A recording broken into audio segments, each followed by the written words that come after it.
So legally, I can do this and show the pages because this book is in the public domain. Alice's Adventures in Wonderland is in the public domain, meaning you can also make like plays or movies based off of it. So this, I found this copy online. And by online, I mean like Google, and it was the full book, and I can legally do this because of public domain. So I'm doing this. This is live, but I'm claiming I'm doing this. I'm doing this to get into character because I'm about to be a musical version of this, the junior version at least. Alice's Adventures in Wonderland by Lewis Carroll. I don't know what that means. So here are the chapters. You can pause if you want to read them. The Mock Turtle story. I don't know if I'll get there, but that's like my favorite one. Sorry if I misread this.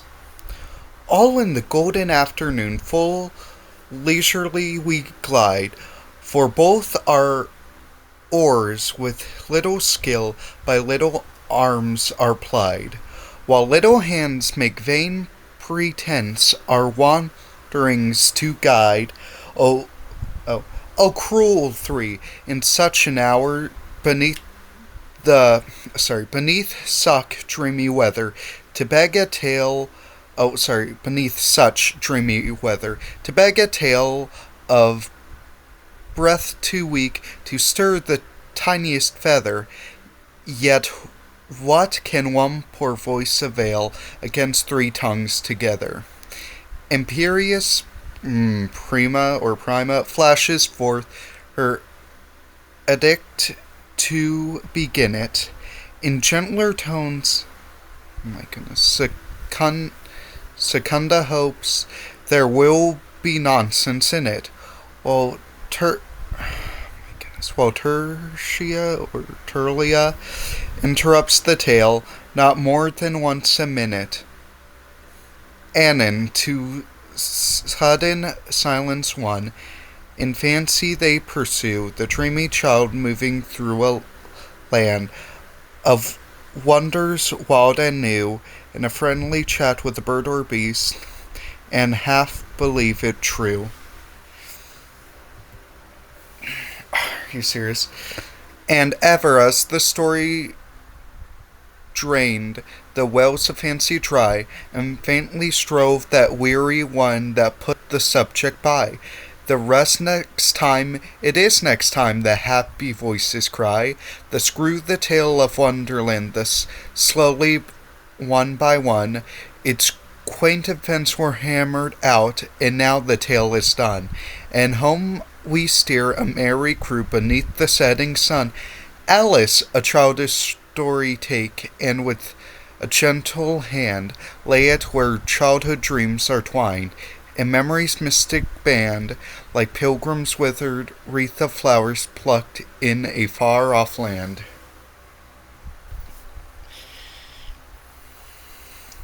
It's pretty much saying that this is going to be a dream. Not like, it's a dream, like, it's a dream, like, Chapter 1, Down the Rabbit Hole. Alice was beginning to get very tired of sitting by her sister on the bank and having nothing to do. Once or twice she had peeped into the book her sister was reading, but it had no pictures or conversations in it. And what is the use of this book, thought Alice, without pictures or conversations? So she was considering in her own mind as well as she could, for the hot day made her feel very sleepy and stupid, whether the pleasure of making a daisy chain would be worth the trouble of getting up and picking the daisies, when suddenly a white rabbit with pink eyes ran close by her. there was nothing so very remarkable in that, nor did Alice think it so very much out of the way to hear the rabbit say to itself, oh dear, I shall be too late. When she thought it over and afterwards, it occurred to her that she ought to have wondered at this, but at the time it all seemed quite natural. When the rabbit actually took it, but when the rabbit actually took a watch out of its waistcoat pocket, it looked at it and then hurried on. Alice started to her feet, for it flashed across her mind that she had never before seen a rabbit with either a waistcoat pocket or a watch to take out of it, and burning with curiosity, she ran across the field after it, and was just in time to see it pop down a large rabbit hole under the hedge. In another moment down went Alice after it, never once considering how in the world she was to get out again. The rabbit hole went straight on like a tunnel for some way, and then dipped suddenly down, so suddenly that Alice had not a moment to think about stopping herself before she found herself falling down what seemed to be a very deep well. Either the well was very deep, or she fell very slowly, for she had plenty of time as she went down to look about her and to wonder what was going to happen. First, she tried to look down and make out what she was coming to, but it was too dark to see anything. Then she looked at the sides of the well and noticed that they were filled with cupboards and bookshelves. Here and there she saw maps and pictures hung upon pegs. She looked down a jar from one of the shelves as she passed. It was labeled orange marmalade, but to her great disappointment, it was empty. She did not like to drop the jar for fear of killing somebody underneath, so managed to put it into one of the cupboards as she fell past it. Well, thought Alice to herself, after such a fall as this, I shall think nothing of tumbling downstairs. How brave they'll all think of me at home. Why, I wouldn't say anything about it, even if I fell off the top of the house, which was very likely true. Down, down, down. Would the fall never come to an end? I wonder how many miles I've fallen this time. By this time, she said out loud. I must be getting somewhere near the center of the earth. Let me see, that would be 4,000 miles down, I think. Sorry, I'm gonna repeat that louder. Let me see, that would be 4,000 miles down, I think. For you see, Alice had learned several things of this sort in her lesson in the schoolroom, and though this was not a very good opportunity for showing off her knowledge, as there was no one to listen to her, still it was good practice to say it over. Yes, that's about the right distance, but then I wonder what latitude or longitude I've got to. Alice had not the slightest idea what latitude was, or longitude either, but she thought they were nice grand words to say. Presently she began again. I wonder if I shall fall right through the earth. How funny it seemed to come out among the people that walk with their heads downwards. The antipathies, I think. She was rather glad there was no one listening this time, as it didn't sound at all the right word. But I shall have to ask them what the time of the country is. You know, please, ma'am, is this New Zealand or Australia? She tried to curtsy as she spoke. Fancy curtsying as you're falling through the air. Do you think you could manage it? And what an ignorant little girl she'll think me for asking. No, it'll never come Oh, sorry. It'll never do to ask. Perhaps I shall see it written up somewhere. Down, down, down. There was nothing else to do, so Alice soon began talking again. Sorry if I mispronounced this name. Dinal? Yeah. Dinal. Oh, it sounds like they'll all. Dinal miss me very much tonight, I should think. Oh. Oh, Dinah was the cat. Sorry. I hope they'll remember her saucer of milk at tea time. Dinah, my dear, I wish you were down here with me. There are no mice in the air, I'm afraid, but you might catch a bat. And that's very like a mouse, you know. But do cats eat bats, I wonder? And here Alice began to get rather sleepy and went on singing to herself in a dreamy sort of way. Do cats eat bats? Do cats eat bats? And sometimes, do bats eat cats? For you see, as she couldn't answer either question, it didn't much matter which way she put it. She felt that she was dozing off and had begun to dream that she was walking hand in hand with Dinah, Dinah, and was saying to her very earnestly, Now, Dinah, tell me the truth. Did you ever eat a bat? When suddenly, thump, thump, down she came upon a heap of sticks and dry leaves, and the fall was over. Let me give myself a drink of water real quickly.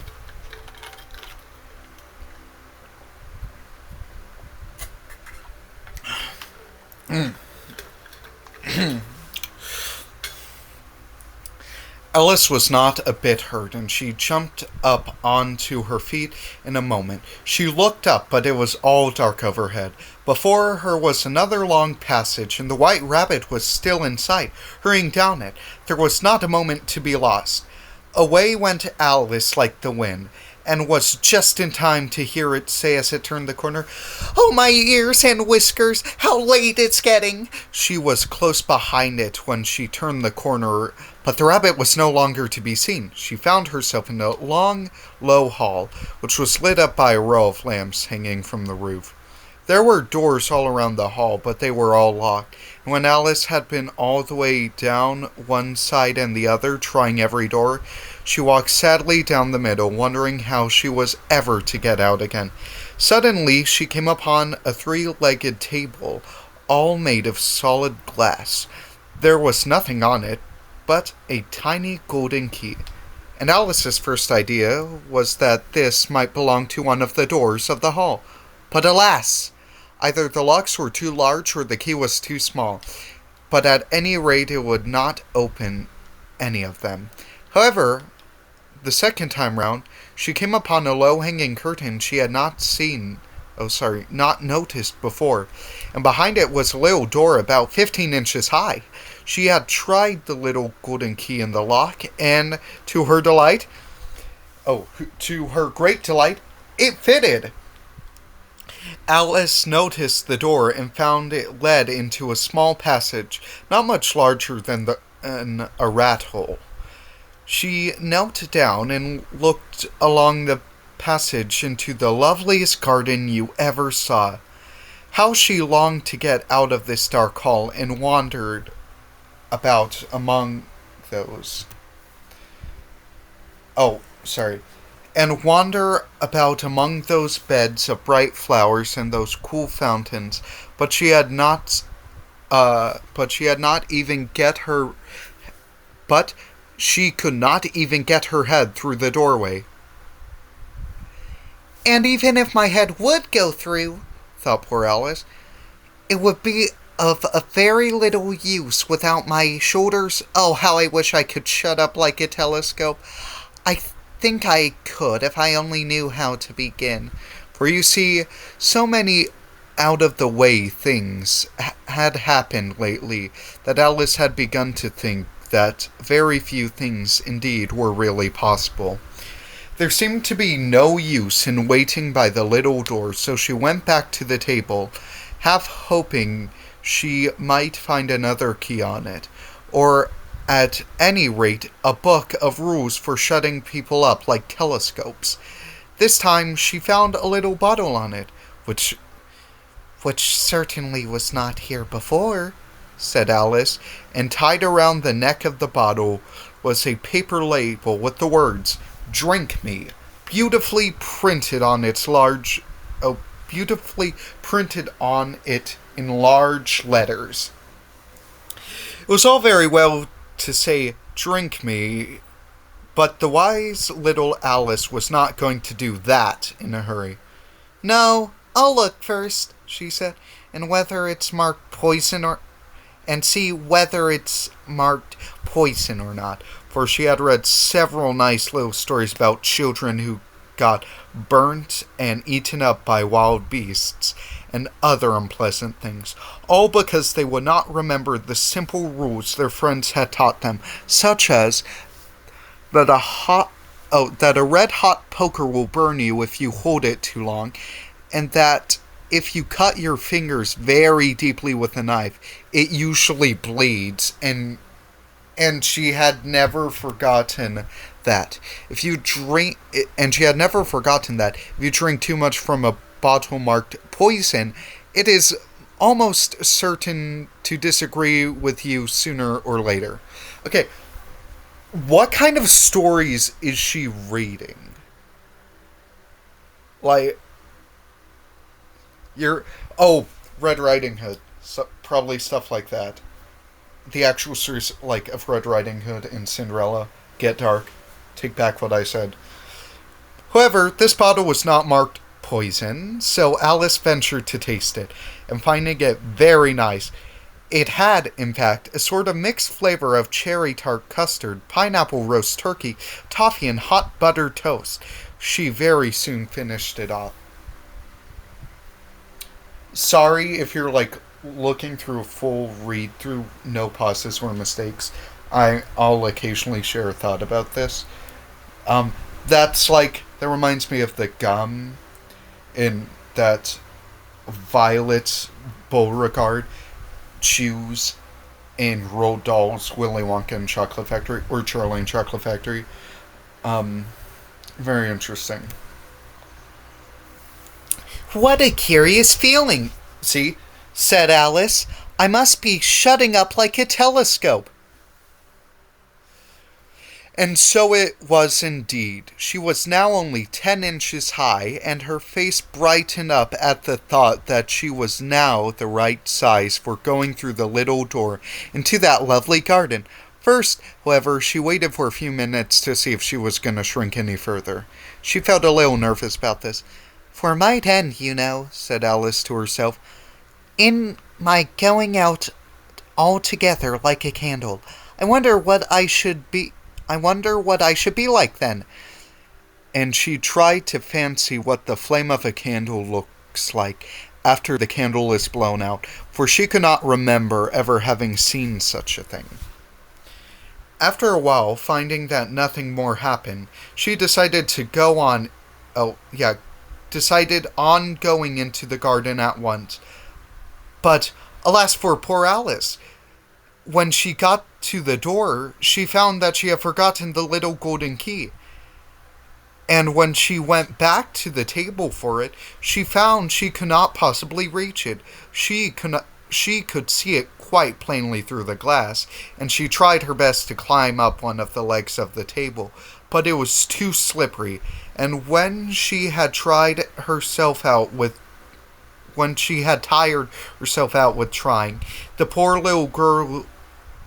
little thing sat down and cried, "Come, there's no use in..." the key said it? Oh, no, she sang this to herself, sorry. "Come, there's no use to crying like that," said Alice to herself rather sharply. "Advise you to leave off this minute." She generally gave herself good advice, though she very seldom followed it, and sometimes she scolded herself so severely as to bring tears into her eyes, and once she remembered trying to box her own ears for having cheated herself in a game of croquet she was playing against herself. for this curious child was very fond of pretending to be two people. But it's no use now, thought poor Alice, to pretend to be two people. Why, there's hardly enough. There's hardly enough of me to let. There's hardly enough of me left to make one respectable person. Soon her eyes fell upon a little glass box that was lying under the table. She opened it, and she found in it a very small cake on which the words "Eat me" were beautifully marked in curtains. Well, I'll eat it, said Alice, and if it makes me grow larger, I can reach the key, and if it makes me grow smaller, I can creep under the door. So either way, I'll get into the garden, and I don't care which happens. She ate a little bit, and said anxiously to herself, "Which way? Which way?" holding her hand on the top of her head to feel which way it was growing.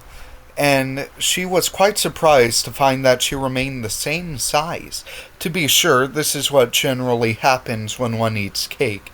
But Alice had got so much into the way of expecting nothing but out-of-the-way things to happen, that seemed quite dull and stupid for life to go on in the common way. So she set to work, very soon finished off the cake.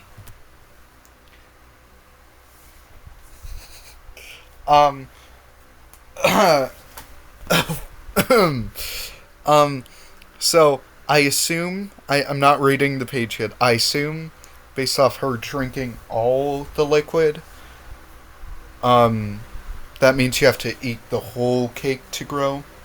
Like, you can't just be like,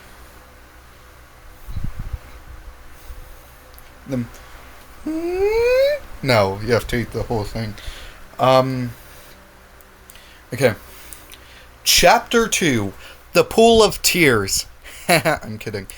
No, that's what it's called. I'm not laughing because of tears, though.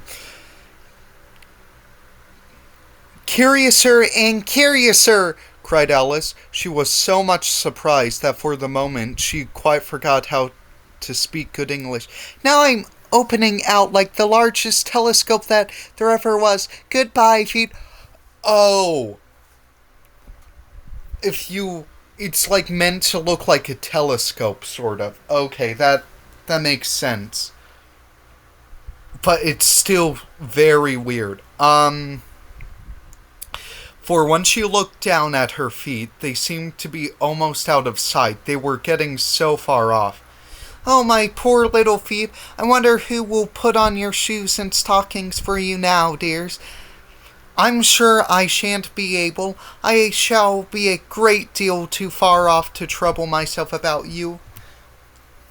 You must manage the best you can, but I must be kind to them," thought Alice, "or perhaps they won't walk the way I want to. Let's see. I'll give them a new pair of boots every Christmas."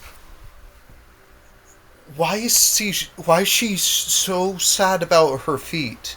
Out of everything. Oh my goodness, I might not be able to fit in the door at all or shrink again. Oh, my poor feet. Why? Being worried about the door or leaving would make much more sense, would it not? Okay. And she went on planning to herself how she would manage it. "They must go by the carrier," she thought, "and how funny it will seem, sending presents to one's own feet, and how odd the directions will look." Alice's right foot, Esquire, I think. A heart rug, near the fender with Alice's love.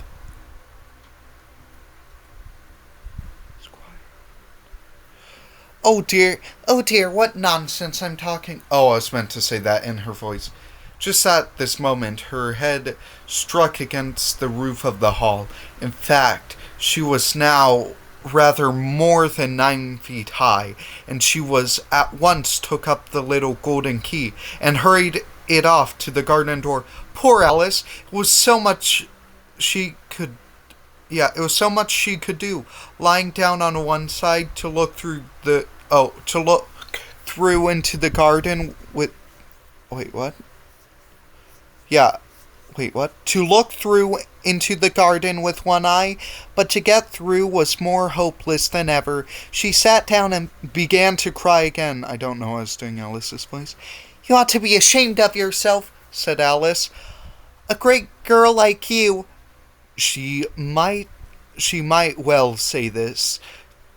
She might well say this. To go on crying in this way. Stop this moment, I tell you. But she went on all the same, shedding gallons of tears until there was a large pool all round. Large pool all round her, but 4 inches deep, and reaching half down the hall. After a time she heard a little pattering of feet in the distance, and she hastily dried her tears to see what was coming. It was the White Rabbit, returning splendidly dressed with a pair of white kid gloves in one hand and a large fan in the other. He came trotting along in great hurry, muttering to himself as he came, "Oh, the Duchess, the Duchess! Oh, won't she be savage if I've kept her waiting?" Alice felt so desperate that she was ready to ask help of anyone. So when the rabbit came near, she began in a low, timid voice, "If you please, sir." The rabbit started violently, dropping the white kid gloves and the fan, and scurried away into the darkness as hard as he could go. Imagine just, hey, just someone tries talking to you, you run even faster. Alice took up the fan and the gloves, and as the hall was very hot, she kept fanning herself all the time. She went on talking, "Dear, dear, how queer everything is today. And yesterday things went on just as usual. I wonder if I've wondered if I've changed in the night. Let me think. Was I the same when I got up this morning? I almost think I can remember feeling a little different. But if I'm not the same, the question is, who in the world am I? Ah, that's a great puzzle." That's the great puzzle, sorry. And she began thinking all over all the children she knew that were of the same age as herself, to see if she could have been changed for any of them. "I'm sure I'm not Ada," she said, "for her hair goes in such long ringlets, and mine doesn't go in ringlets at all.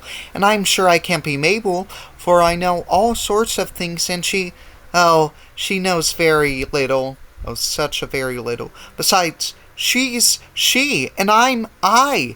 And, oh dear, how puzzling it all is. I'll try if I know all the things I used to know. Let me see, 4 times 5 is 12, and 4 times 6 is 13, and 4 times 7 is... Oh dear, I shall never get to 20 at this rate. However, the multiplication table doesn't signify. Let's try geography. London is the capital of Paris, and Paris is the capital of Rome, and No! That's all wrong, I'm certain. I must have been changed for Mabel. I'll try and say, how doth the little... And she crossed her hands on her lap, as if she were saying lessons, and began to repeat it. But her voice sounded hoarse and strange, and the words did not come the same as they used to. How doth the little crocodile improve his skinning tail, and pour the waters of the Nile on every golden scale? How cheerful he seems to grin, how neatly spread his claws, and welcomes little fishes with gently smiling jaws. I'm sure those are not the right words, said poor Alice, and her eyes filled with tears again as she went on. I must be Mabel after all, and I shall have to go and live in that poky little house and have next to no toys to play with, and oh, ever so many lessons to learn. No, I've made up my mind about this. If I'm Mabel, I'll just stay down here. Oh my goodness, this is just Alice insulting a girl named Mabel relentlessly. That should be the title of this chapter. Forget the pool of tears. The hatred of Mabel. That's what this chapter should be called. The hatred of Mabel. It'll be no use they're putting their heads down and saying, "Come up again, dear." I shall only look up and say, "Who am I then? Tell me that first, and then, if I like being that person, I'll come up. If not, I'll stay down here till I'm somebody else. But oh dear," cried Alice with sudden bursts of tears, "I do wish they would put their heads down. I am so very tired of being all alone here." Sorry, I was popping my neck. I'm gonna have to get another drink of water. My voice is gonna die if I don't, but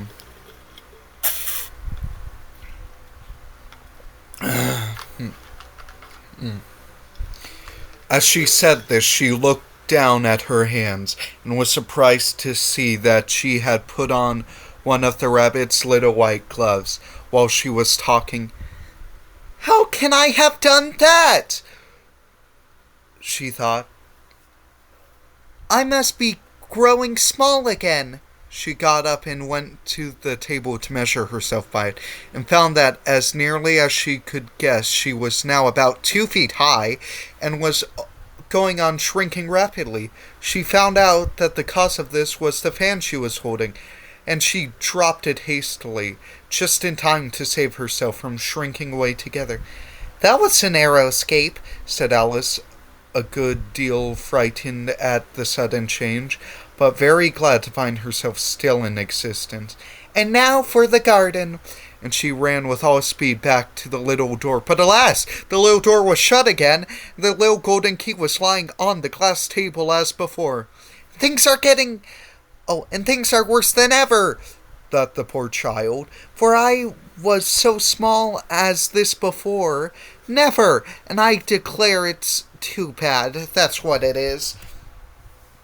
Okay.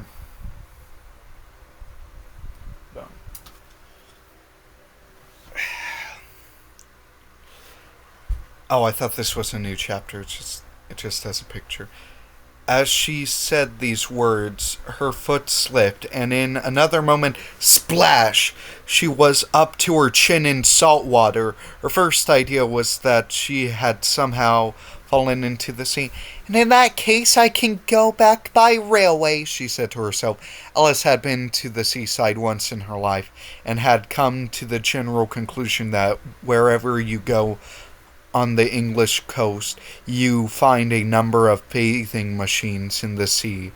Some children digging in the sand with wooden spades, then a row of lodging houses, and behind them a railway station. That's interesting. However, she soon made out that she was in the pool of tears which she had wept when she was 9 feet high. She was 9 feet high? I thought she was like 100. Disney lies. Disney lies. "I wished I hadn't cried so much," said Alice as she swam about trying to find her way out. "I shall be punished for it now. I suppose being drowned in my own tears. I suppose by being drowned in my own tears. That will be a queer thing to be sure. However, everything is queer today." Noticed it says to/day instead of today as one word. Maybe they spelled today different in the 1860s. Just then, she heard something splashing about in the pool a little way off, and she swam nearer to make out what it was. At first, she thought it must be a walrus or hippopotamus, but she remembered how small she was now, and she soon made out that it was only a mouse that had slipped in like herself. Would it be of any use now, thought Alice, to speak to this mouse? Everything is so out of the way down here. I should think very likely it can talk. At any rate, there's no harm in trying. So she began. Oh, Mouse, do you know the way out of this pool? I'm very tired of swimming out here, oh, Mouse. Alice thought this must be the right way of speaking to a mouse. She had never done such a thing before, but she remembered having seen in her brother's Latin grammar, a mouse of a mouse to a mouse, oh mouse. The mouse looked at her rather inquisitively and seemed to her to wink with one of its little eyes, but it said nothing. Perhaps it doesn't understand English, thought Alice. I hear say it's a French mouse. Oh. Wait, what? I can't tell. I dare say it's a French mouse. Come over with William the Conqueror. For with all her knowledge of history, Alice had no clear notion how long ago anything had happened. So she began again. I'm gonna butcher this so horribly. Oi es Chate? Which was the first sentence in her French lesson book. The mouse gave a sudden leap out of the water and seemed to quiver all over with fright. Oh, I beg your pardon, cried Alice hastily, afraid that she had hurt the poor animal's feelings. I forgot you didn't like cats. Oh, okay.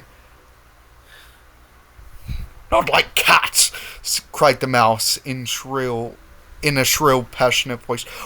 Would you like cats if you were me? Well, perhaps not, said Alice in a soothing tone. Don't be angry about it. And yet, I wish I could show you our cat, Dinah.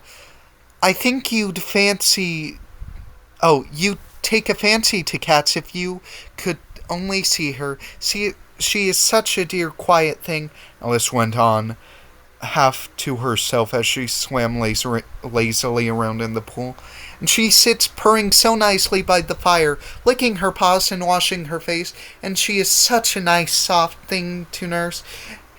And she's such a captain one for catching mice. Oh, I beg your pardon, cried Alice again, for this time the mouse was bristling all over, and she felt certain that it must be really offended. We don't have to talk her any more, if you would rather not. We indeed! Cried the mouse, who was trembling down to the end of its tail. As if I would talk to such a subject. Our family always hated cats. Hastily, low, vulgar things. Don't let me hear that name again. I won't indeed, said Alice in a great hurry to change the subject of conversation. Are you fond of dogs? The mouse did not answer, so Alice went on eagerly. There's such a nice little dog near our house. I should like to show you. A little bright-eyed terrier, you know, with such long curly brown hair, and it'll fetch things when you throw them, and it'll sit up and beg for its dinner, and all sorts of things. I can't remember half of them, and it belonged to a farmer, you know. And he says it's so useful, it's worth £100. He says it kills all the rats and... Oh dear, cried Alice in a sorrowful tone. I'm afraid I've offended it again. For the mouse was swimming away from her as hard as it could go, and making quite a commotion in the pool as it went.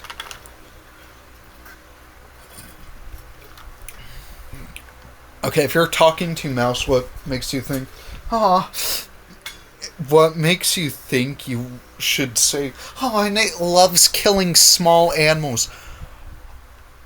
why would you say that? Like, oh, it loves killing rats. Oh, it loves killing mice. To a mouse? Really? So she called softly after it. Mouse dear, do come back again, and we won't talk about cats or dogs either if you don't like them. When the mouse heard this, it turned around and swam slowly back to her. Its face was quite pale with passion, Alice thought, and it said in a low, trembling voice, "Let us get to the shore, and then I'll tell you my history, and you'll understand why it is I hate cats and dogs." It was high time to go, for the pool was getting quite crowded with birds and animals that had fallen into it.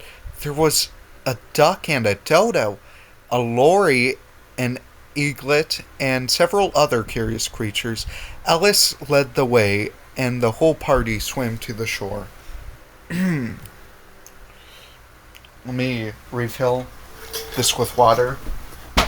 This should take like a minute, maybe.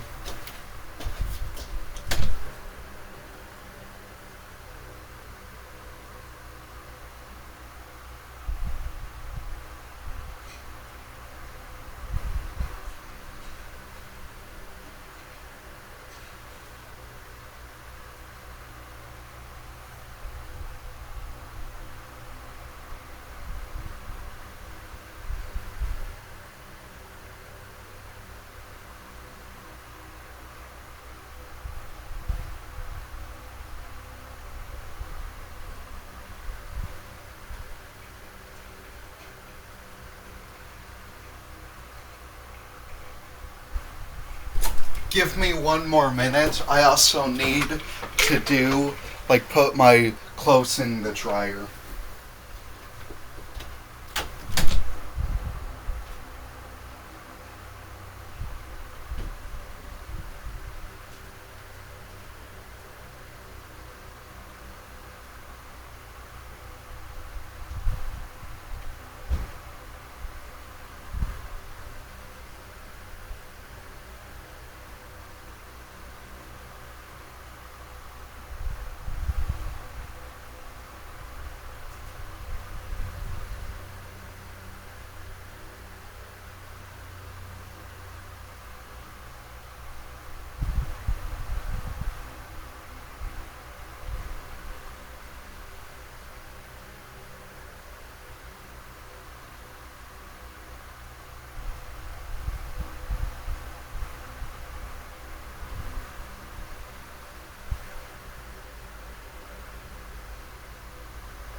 Okay, I'm back. Let me continue the book. Ah, yes, the dodo bird. Alright, here we go. Chapter 3. A caucus race and a long tail. Let me just do something.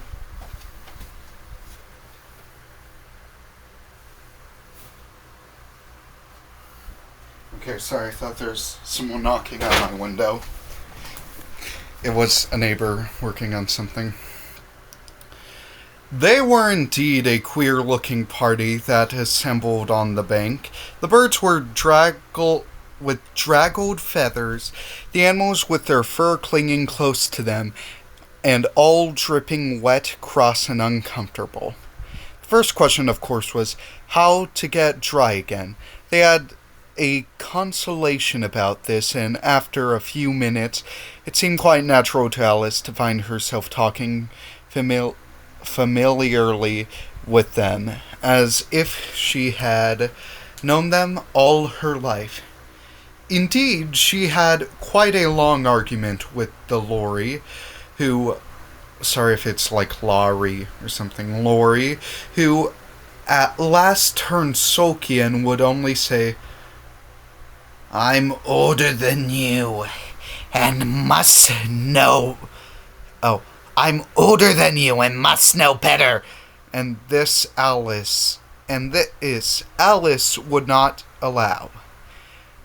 And this Alice would not allow. Without knowing how old it was, and as the lorry positively refused to tell it its age, there was no more to be said. At last the mouse, who seemed to be a person of some authority among them, called out, "Sit down, all of you, and listen to me. I'll soon make you dry enough." They all sat down at once in a large ring, with the mouse in the middle. Alice kept her eyes anxiously fixed on it, for she felt sure that she would catch a bad cold if she did not get dry very soon. Said the mouse with an important air. "Are you ready for the driest thing I know? Silence all round, if you please. William the Conqueror, whose cause was favoured by the people, was soon submitted to by English, who wanted leaders, and had been of late with much accustomed to usurpation and conquest. Edwin and Morcar, the Earls of Mercia and Northumbria." "Ugh," said the lorry with a shiver. "I beg your pardon," said the mouse, frowning but very politely. "Did you speak?" "No, I," said the lorry hastily. "I thought you did," said the mouse. "I proceed. Edwin and Morcar, the Earls of... Oh, my goodness, these names. Mercia and Northumbria declared for him, and even Steigen, the patriotic Archbishop of Canterbury, found it advertisable." "Found what?" said the duck. "Found it," said the mouse replied rather crossly. "Of course you know what it means." "I know what it means well enough. When I find a thing," said the duck, "it's generally a frog or a worm. The question is, what did the Archbishop find?" The mouse did not notice this question, but hurriedly went on. "Found it advisable to go with Edgar Atheling to meet William and offer him the crown. William's conduct at first was moderate, but the insolence of his Normans... How are you getting on now, my dear?" it continued, turning to Alice as it spoke. "As wet as ever," said Alice in a melancholy tone. "It doesn't seem to dry me at..." Oh, wait, what? Who's saying this? "It doesn't seem to dry me at all." "In that case," said the dodo suddenly, rising to its feet, I move that the meeting adjourn for the immediate adoption for more energetic remedies." "Speak English," said the eaglet. "I don't know the meaning of half those words, and what's more, I don't believe you do either." And the eaglet bent down its head to hide a smile. Some of the other birds tittered audibly. "What I was going to say to you," said the dodo in an offended tone, "was the best thing to get us dry would be a caucus race." Let me make sure I'm pronouncing this correctly, sir.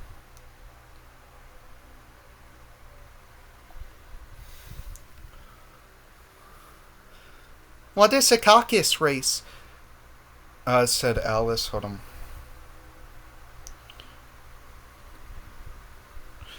Said Alice, not that she much wanted to know, but the dodo had paused, as if it thought that somebody ought to speak, and no one else seemed inclined to say anything. Hold on.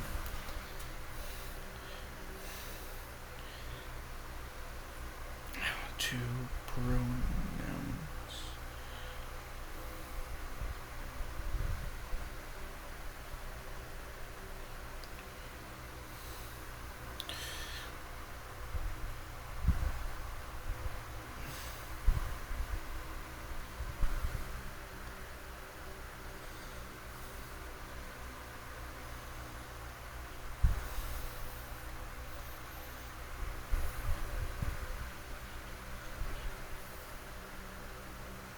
Hold on.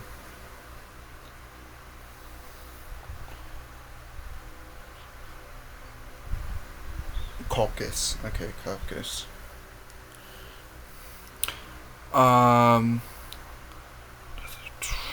Okay, next page. Why? Said the dodo.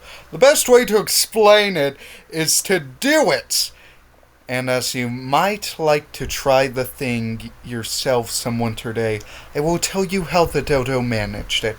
First, it marked out a race course in a sort of circle.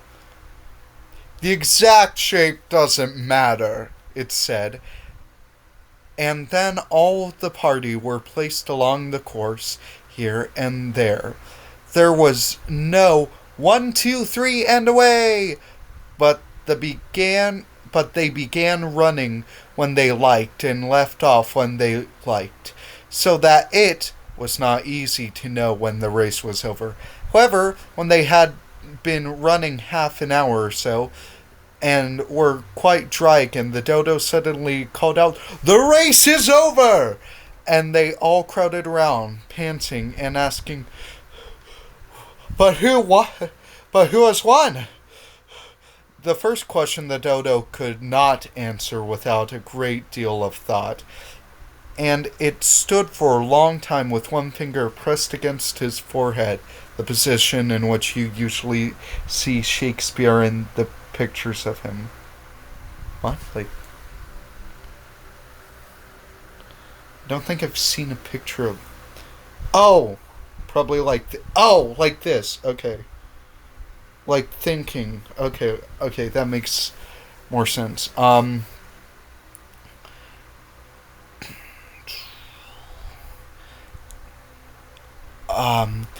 While they rest waited while the rest waited in silence, at last the dodo said, "Everyone has won, and all must have prizes."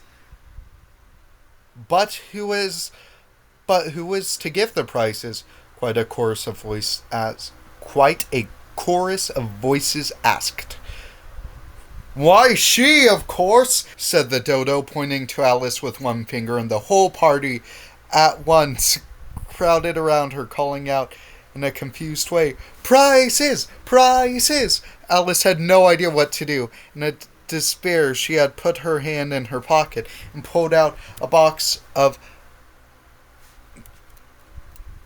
comfits? Luckily, the salt water had not gotten into it, and handed them round as prizes. There was exactly one apiece all round. Hold on.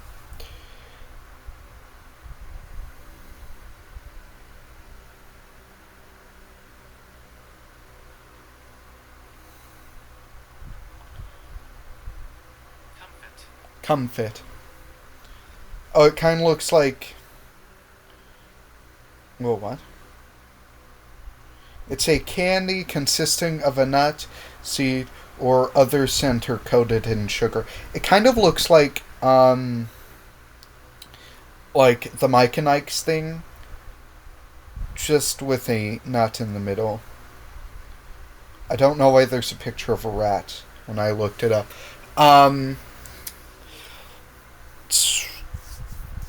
There was exactly one apiece all around. But she must have a prize herself, you know, said the mouse. Okay, so something I noticed. I've seen some of the illustrations from the book.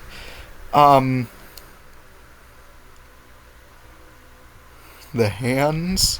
Why does it have hands? Of course, the dodo replied very gravely. What else have you got in your pocket? And went on, turning to Alice.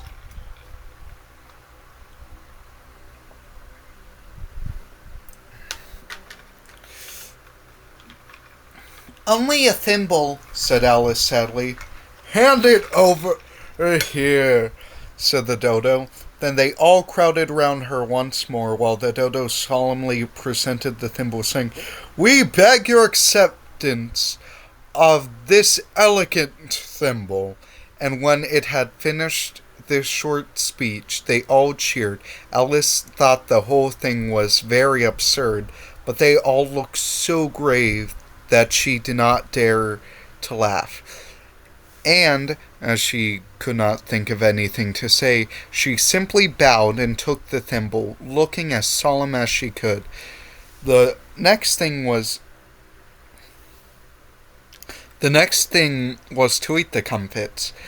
They caused some noise and confusion as the large birds complained that they could not taste theirs and how small ones choked and had to be patted on the back. However, it was over at last, and they sat down against a ring and begged the mouse to tell them something more. You promised to tell me your history, and you know, said Alice. Said Alice. And why it is you hate C and D. She added, and why it is you hate C and D. She added a whisper, half afraid that it would be offended again. Mine is a long and sad tale, said the mouse. Sorry if I keep switching accents. This is a dream, so that's my excuse for not being able to maintain an accent for a long time and switching between, Scottish and, Australian and stuff like that.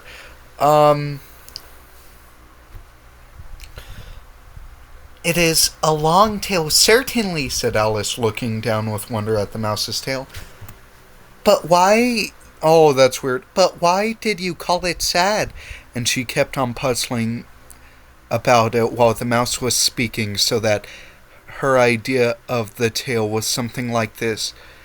Fury said to a mouse that he had met in the house.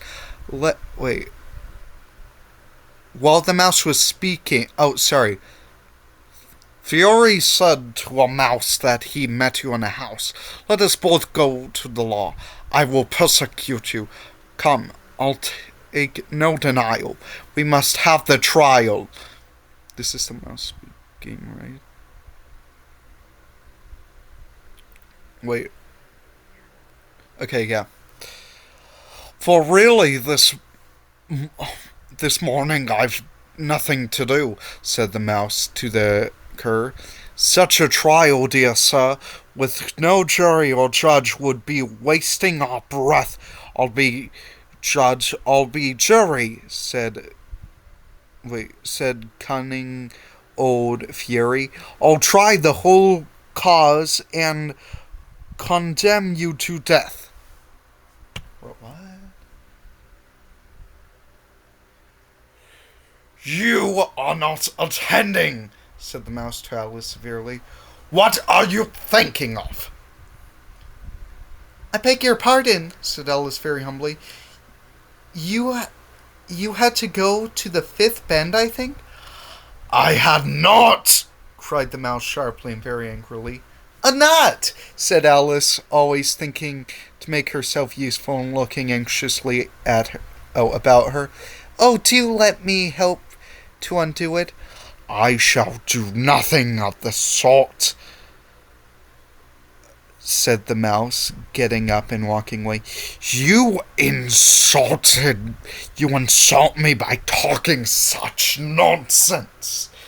I didn't mean it, pleaded poor Alice, but you're so easily offended, you know. The mouse growled in reply. Please come back and finish your story, Alice called after it, and the others joined in chorus. Yes, please do. But the mouse only shook its head impatiently, walked a little quicker. What a pity it wouldn't stay. Oh, what a pity. I actually don't remember what I made this guy sound like. What a pity it wouldn't stay. Oh crap, I lost my place. What a pity it wouldn't stay, cried the lorry as soon as it was quite out of sight, and an old crab took the opportunity of saying to her daughter, Oh, my dear, let this be a lesson to you. A lesson to you never to lose your temper. Oh, listen your tongue, Ma, said the younger crab a little snappishly. You're too old.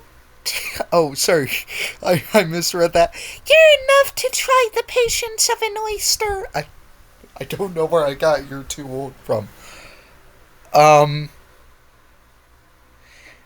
wish I had our Dinah here. I know I do, said Alice out loud, addressing nobody in particular. She'd soon fetch it back. And who is Dinah, if I might venture to ask the question? Said Laurie. After this chapter, I'm gonna stop reading because my voice is I'm losing my voice. If I remember to stop reading at least.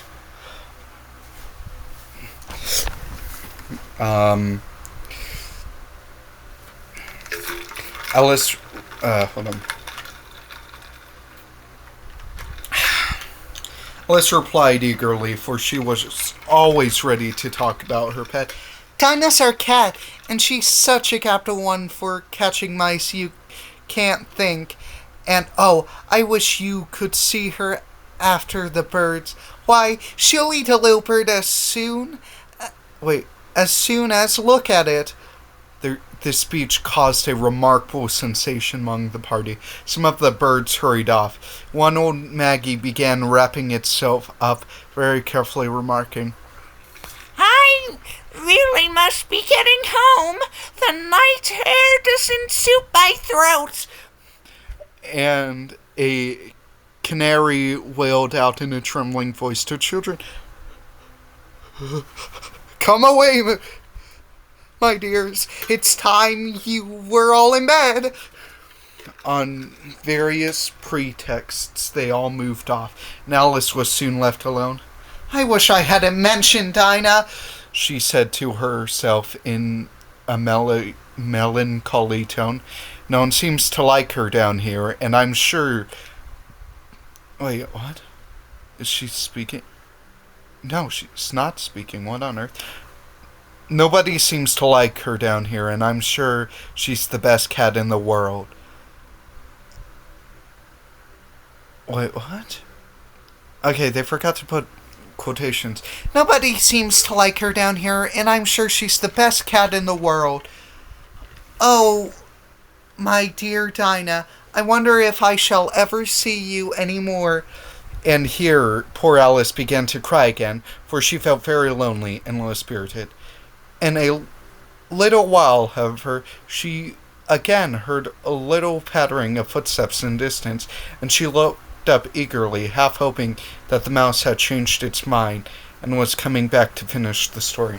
I said in my head, I didn't say it out loud, I said in my head, if the next chapter, the rabbit, is on the first page, I would continue reading, and I think I might regret that, because if you can't hear, I'm already losing my voice.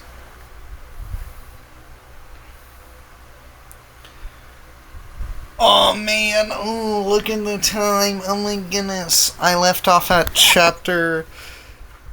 I forget I think... Ignore my Perry the Platypus. But... I think that's 4. I think. Um, well, hold on. Yeah, I'm not gonna be able to finish this. Um, I'm like a fourth of the way, just to tell you, only a fourth. So, this is gonna be a 3 or 4 part series. I don't know when part 3 or 4, 2, 3, or 4 will come out, but subscribe. This is not my usual content. Sorry.